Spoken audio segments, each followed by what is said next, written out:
84 लाख योनियों में जीव भ्रमण करते फिरते रहते हैं। कभी पशु हो गया, कभी पक्षी हो गया। भगवान दया करके मानव शरीर देते हैं कि इनका कल्याण हो जाए। तो हमें वह काम करना चाहिए जो आज तक नहीं हुआ। वो काम वही है जिससे भगवान मिल जाए। भगवान के मिल जाने से सदा के लिए दुख मिट जाएगा, सारे दुर्गुणों का नाश हो जाएगा। मानव शरीर प्राप्त करके भी हम लोगों में दुराचार भरे पड़े हैं। चोरी करना, झूठ बोलना, इन सारे दुर्गुणों का भगवान की कृपा से नाश हो जाए और जो भी व्यसन है, ताश खेलना, चौपड़ खेलना, तंबाकू खाना, मनुष्य में कोई एक दोष थोड़ा ही है, हजारों दोष है। हम तो पाप के पुतले हैं। सारे पाप के नाश के लिए यहां आए हैं और यहां आकर के नए पाप चढ़ा लेते हैं। पाप के नाश का उपाय है तपस्या करना, गंगा जी का दर्शन करना। गीता भवन ऋषिकेश में इधर आते हैं, जंगल है, यहां आना तपस्या है, पाप नष्ट होता है। अपना हृदय मेला है, यह तप करने से, ध्यान करने से स्वच्छ होगा। गंगा में स्नान करने से सारे पाप नष्ट हो जाते हैं। जिस प्रकार अग्नि की पुरानी घास में, जिस प्रकार अग्नि को पुरानी घास में रख देने से सारी घास जल जाती है, इसी प्रकार सारे पाप गंगा जी के दर्शन से नष्ट होते हैं। इस जगह थोड़ा सा पुण्य करे तो महान पुण्य हो जाए, थोड़ा सा भी पाप करे तो महान पाप हो जाए। यहां आकर ब्रह्मचर्य से रहना चाहिए। गंगा जी में मलमूत्र विसर्जन नहीं करना चाहिए। गंगा जी का बड़ा आदर करना चाहिए। गंगा जी नित्य पूजने योग्य है। नित्य पूजा नहीं कर सको तो स्नान करते समय प्रणाम कर लो, आचमन कर लो, गंगा जी का आदर हो गया। 3 बार नहीं तो 2 बार तो स्नान करें। कब ऐसा मौका मिलेगा? अस्तु। सारे जीव दुख पा रहे हैं और कई सुख भी पा रहे हैं। पशु पक्षी मनुष्य सब दुख सुख सब जैसा मिलता है वैसा भोग रहे हैं। किंतु मानव शरीर पाकर ऐसा उपाय करो कि दुख का हरदम नाश हो जाए। प्रहलाद ने भगवान की भक्ति की तो उसका सारा दुख मिट गया। प्रहलाद को उसके पिता ने भगवान की भक्ति के लिए बहुत मना किया, परंतु उसने भक्ति नहीं छोड़ी। यहां तक कि उसके पिता ने उसे अग्नि में रख दिया। हिरण्यकशिपु की बहन होलिका प्रहलाद को गोद में लेकर अग्नि में बैठ गई। भगवान की कृपा से होलिका तो जल गई, प्रहलाद बच गए। पिता ने पूछा कि तुझे अग्नि ने क्यों नहीं जलाया? उसने कहा भगवान मेरी रक्षा करते हैं। उसके पिता ने कयादू के द्वारा जहर भिजवाया। कयादू देना नहीं चाहती थी, प्रहलाद को मालूम हुआ। उसने कहा मां दे दे, पिला दे, मेरा कुछ नहीं होगा। मां ने कहा बेटा मैं तुझे कैसे जहर दूं? प्रहलाद जी ने आखिर जहर का प्याला छीन लिया और वो पी गए। जहर नहीं चढ़ा। फिर सांपों के पास में जाकर डाल दिया। सांपों ने डसा, कुछ नहीं हुआ। सांप के दांत टूट गए। प्रहलाद जी पर तो जहर नहीं चढ़ा। हाथियों को छोड़ दिया, हाथी के दांतों से मसलवाया, पर प्रहलाद को तो फूल की छड़ी की भी चोट नहीं आई। प्रहलाद को पहाड़ से गिराया, वो भी नहीं मरा। फिर पिता ने कहा कि अब मैं खुद मारूंगा। प्रहलाद को खंबे से बांध दिया और कहा, कहां है तेरा भगवान, अब देखता हूं तुझे कैसे बचाता है। प्रहलाद जी ने कहा, सब जगह है, इस खंबे में भी है, वो तो सब जगह है। अच्छा, खंबे में भी भगवान है, यदि वो प्रकट हो जाए तो इस तलवार से तेरे को भी काटूंगा और भगवान को भी काट दूंगा। इतने में वो खंबा फट गया, नरसिंह भगवान प्रकट हो गए, हिरण्यकश्यप को गोद में लेकर चीर डाला। उस समय न दिन था न रात्रि थी, संध्या का समय था। न पशु रूप था न मनुष्य रूप था, आधा शरीर मनुष्य का आधा शरीर पशु का। हिरण्यकश्यप को चीर दिया। भगवान का रूप बड़ा विकराल, सब डर गए, कोई निकट नहीं जाए। लक्ष्मी जी को भेजा, वो कहा मैं नहीं जाती। लक्ष्मी जी भी डर गई। प्रहलाद दौड़े दौड़े गए, भगवान ने उठा लिया, चाटने लगे, खूब प्रेम किया और कहा, बेटा मेरे आने में देरी हो गई, मेरे अपराध को क्षमा करना। प्रहलाद ने कहा, प्रभु ये क्या कह रहे हो आप? भगवान ने कहा, अब कोई वरदान मांग। प्रहलाद ने कहा कि मैंने आपकी भक्ति कोई वर मांगने के लिए थोड़े की है, सौदा तो बढ़िया किया करते हैं। मैंने आपकी भक्ति के व्यापार नहीं किया। तो भी भगवान बोले, मुझे बड़ी प्रसन्नता होगी तू मुझसे कुछ मांग ले। प्रहलाद, मुझे तो कोई चीज मांगने की इच्छा है ही नहीं। यदि आप बार बार कहते हैं तो मैं तो यही चाहता हूं कि मांगने की इच्छा कभी होवे ही नहीं। भगवान बहुत प्रसन्न हुए, कहा मेरे लिए, मेरे संतोष के लिए मांग। तो प्रहलाद जी ने कहा कि मेरे पिता ने आपकी भक्ति करने में बाधा पहुंचाई, उनका उद्धार कर दो। भगवान ने कहा कि तेरे जैसा बेटा है, उसका कल्याण कोई बाकी थोड़ा ही है। तेरे प्रताप से तेरी 21 पीढ़ियों का कल्याण होगा। ये भगवान की भक्ति ऐसी चीज है। हम लोगों के लाखों करोड़ों जन्म हो गए, मरते हैं जीते हैं, सांप पशु पक्षी होने में कितना दुख भोगते हैं। अब बताओ, पशु को सर्दी लगे तो कहां से कपड़ा पहने, भूख लगे तो कहां से वो खाए, प्यास लगे तो कहां पानी पिए, कितना दुख मिलता है। हम लोग तो 12 महीने का स्टॉक करके रखते हैं।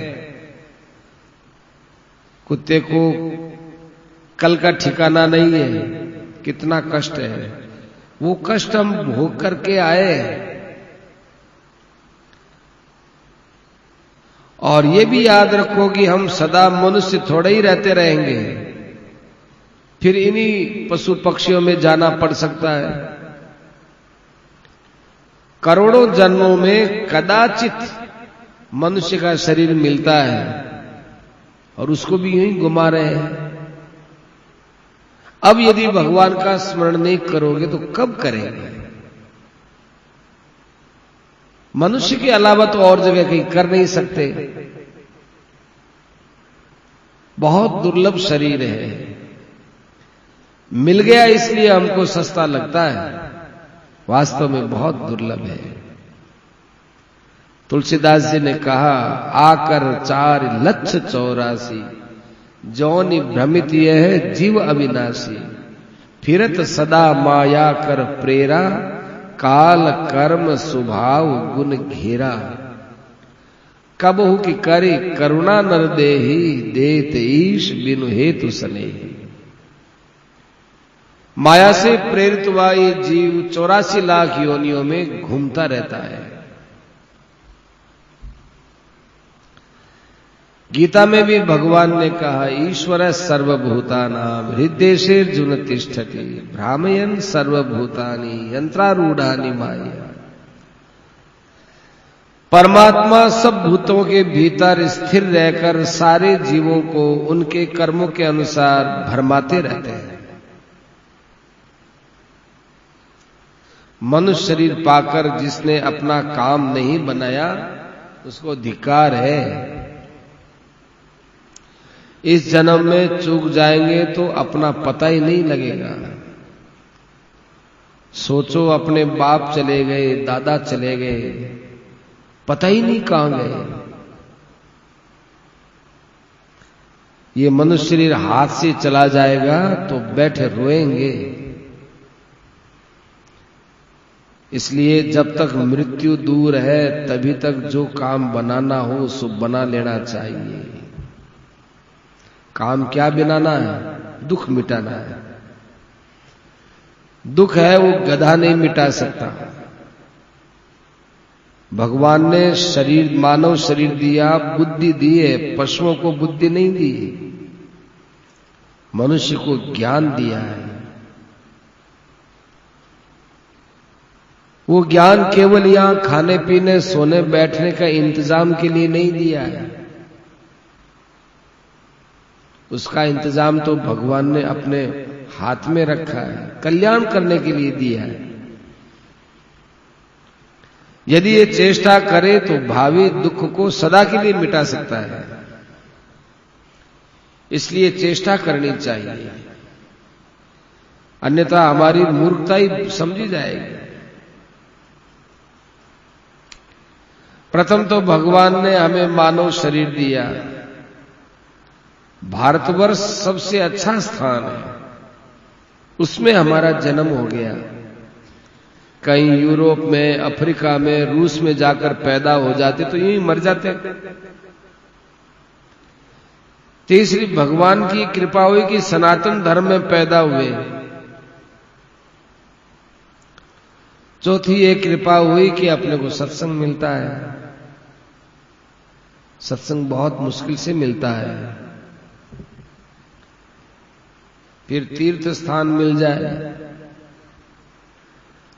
भजन ध्यान करने का मौका मिल जाए, कानों से सत्संग की बात सुनो, मन से ध्यान करो और शरीर से सेवा करो।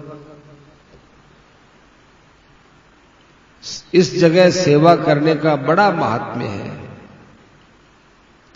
जो भाई आए सबको शामिल करो, बड़े प्रेम से बुलाकर। हम बद्रीनाथ जाए, हमारे साथ कोई जा रहा है, बीमार हो गया, तो उसको यदि छोड़ दें और बद्रीनारायण नाराज हो जाएंगे, उसको छोड़ के मत जाओ, सेवा करो। महाभारत स्वर्गारोहण पर्व की कथा है। पांडव लोग बद्रीनारायण गए। युधिष्ठिर ने साथ आए कुत्ते को नहीं छोड़ा। उसके लिए स्वर्ग में बाधा पड़ी। युधिष्ठिर ने कहा कोई बात नहीं, स्वर्ग नहीं चाहिए, हम कुत्ते को नहीं छोड़ सकते। तीर्थों में आकर क्या करना चाहिए? संसार में 4 पदार्थ हैं, धर्म, अर्थ, काम और मोक्ष। तो तीर्थों में और सत्संग में रुपया कमाने का तो काम है नहीं, यहां तो रुपये खर्च होते हैं। अब 3 चीज बची। कामना करना तो नीचे दर्जे की बात है। गंगा जी के पास आए, छोटी छोटी चीजें मांगने लग गए। राजा के पास गए और घोड़े का दाना मांगा। गंगा जी से कहा कि बेटा दे दो, रोग मिटा दो। कैसी मूर्खता है। मांगने से यदि देने का जिसमें स्वभाव है तो ऊंची चीज मांगो। कहो गंगा जी भगवान की भक्ति दो। कई लोग धर्म के पालन के लिए, स्वर्ग की प्राप्ति के लिए आते हैं, वह भी नीचे दर्जे की चीज है। अपने जितने यहां बैठे हैं कोई बाकी नहीं जो स्वर्ग कभी गया ही ना हो। न जाने कितनी बार स्वर्ग में जाके आए हैं, न जाने कितनी बार नरक में जाके आए हैं, सब जगह घूम घाम करके आ गए। अब ये मानव शरीर मिल गया तो ये एक तरह से और जगह जाने का रास्ता बंद करने का जगह है। फिर भी हम लोग ध्यान नहीं देते तो रास्ता उधर ही रास्ते पर चले जाते हैं। मरने के समय जिस प्रकार दुख होता है उससे भी ज्यादा दुख स्वर्ग से गिराए जाने पर होता है। मनुष्य शरीर भोग भोगने के लिए नहीं मिला है।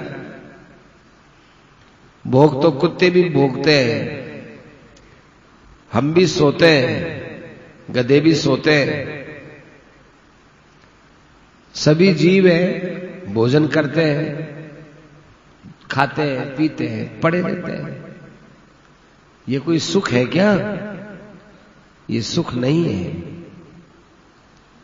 मनुष्य जन्म तो अपनी आत्मा के कल्याण के लिए मिला है। तुलसीदास जी कहते हैं, एहि तनु कर फल विषयन भाई, स्वर्गहु स्वल्प अंत दुखदाई। विषय भोग भोगना एवं स्वर्ग में जाना, इस शरीर के मिलने का ये इतना ही सुख नहीं है। मनुष्य शरीर पाकर ईश्वर की भक्ति विशेषता से करनी चाहिए। धर्म का पालन विशेषता से करना चाहिए। धर्म भी ईश्वर की भक्ति के लिए करे। हरदम एक ही बात रहे कि भगवान कैसे मिले, भगवान कैसे मिले। जैसे लोभी आदमी रुपया कैसे मिले, ऐसे भगवान की प्राप्ति के लिए लालायित रहना चाहिए। यदि विषयों में कहीं मन लगा दिया तो बड़ी दुर्दशा होगी। मानव शरीर प्राप्त करके अपना उद्धार नहीं किया वो मूर्ख है, निंदा का पात्र है। एक पशु है वो मरता है, वो भी किसी न किसी और शरीर में जाएगा, और एक मनुष्य मरता है वो भी पशु शरीर में जाएगा। तो दोनों में मनुष्य के मरने के बाद जब पशु शरीर में जाता है बहुत दुख होता है, दुर्गति मानी जाती है। मनुष्य को तो पशु को तो मरते समय ज्ञान थोड़ा ही है, क्योंकि मनुष्य मरता है तो वो आत्महत्या का पाप करते हुए मरता है। अपना उद्धार नहीं करना है, ये आत्महत्या ही करना है। आत्महत्यारे की जो दुर्गति होती है वही दुर्गति उसकी होती है जो आत्मा का कल्याण नहीं करता है। समझावे देखो, वेदों में कहा है, असुरिया नाम ते लोका अंधेन तमसा वृता। जो आत्महत्या करके मरता है वो घोर अंधकार में पड़ता है, महारौरव आदि नरक में पड़ता है।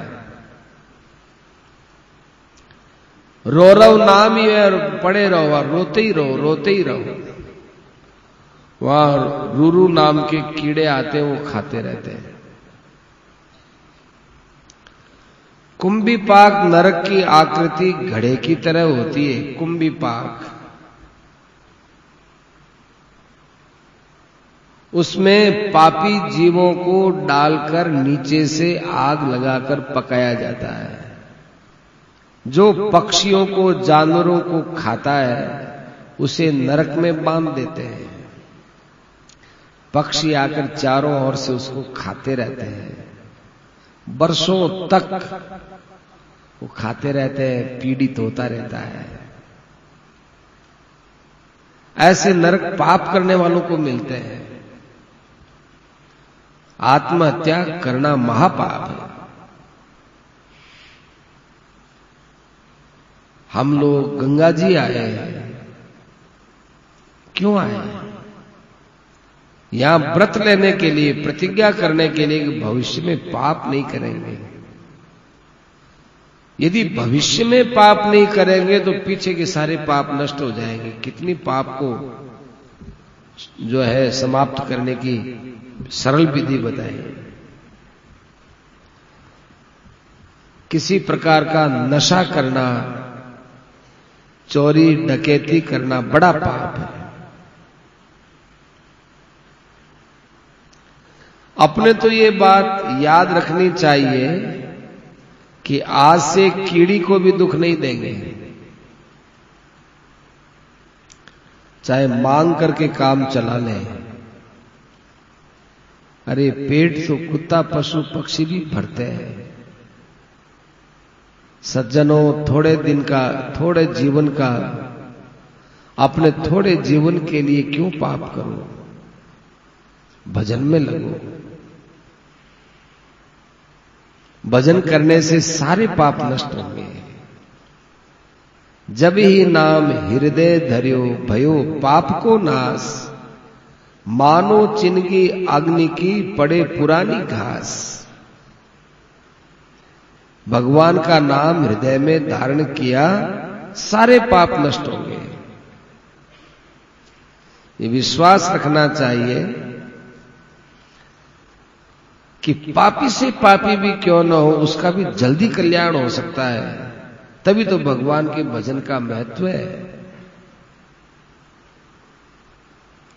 भगवान के भजन से सारी बात स्वतः बन जाती है। हमें सत्संग में आकर यही बात समझनी चाहिए। गंगा जी के किनारे आए हो, 2 समय स्नान, भजन, ध्यान, सत्संग, बस।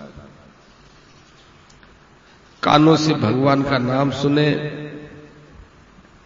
वाणी से भगवान का नाम जपें, मन से भगवान का ध्यान करें। और खास बात कि ये समझे कि हर समय भगवान मेरे साथ है। मेरे से भगवान दूर है ऐसा कभी नहीं समझे। ये सब बातें आपके और मेरे बहुत काम की हैं। अपने घर की तो बात है नहीं, गीता जी की है, ऋषियों मुनियों की है। भगवान तो केवल भक्ति देखते हैं। ध्रुव जी की कितनी अवस्था थी, बेलनी की क्या जाति थी। 5 वर्ष के बालक में बुद्धि हुआ करती है क्या? इसलिए भगवान न जात पात देखते न उम्र देखते। भगवान तो केवल प्रेम को देखते हैं। रामई केवल प्रेम पियारा, जान ले जो जाननी हारा। इसलिए भगवान से प्रेम करना चाहिए।